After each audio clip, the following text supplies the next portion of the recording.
খাবার খাওয়ার সময় হলে খাবার রেডি, সবাই খেতে চলে আসো, এই কথাটা বলবেন না। বিশেষ করে আপনার সন্তানদের সামনে তো এই কথা কখনোই বলবেন না, কারণ আপনার পরিবারের সদস্যরা কোনো অতিথি নয় যে আপনি খাবার রেডি করে সবকিছু গুছিয়ে টেবিল গুছিয়ে তাদের ডাকবেন, তারা এসে খেয়ে দিয়ে আবার অতিথির মতো সবকিছু ফেলে রেখে চলে যাবে।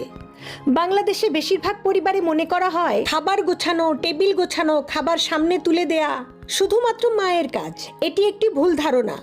পরিবার যেমন সবার, তেমনি খাবার রেডি করা বা টেবিল রেডি করা বা মাকে সাহায্য করার দায়িত্ব কিন্তু সবার। পরিবারের বাকিরা বাইরে থেকে আসা কোনো অতিথি নয় যে তাদের সামনে 3 বেলা খাবার এবং পানি তুলে দিতে হবে। বাংলাদেশে এরকম অনেক মানুষ আছেন যারা নিজের পানিটুকু পর্যন্ত নিজে ঢেলে খান না, বরং ঘরের স্ত্রীর উপর নির্ভর করেন যেন তারা পানিটুকু পর্যন্ত ঢেলে খেতে পারেন না। তাই আপনার সন্তান যেন এমন না হয়, তার জন্য ছোটবেলা থেকেই ঘরের কাজে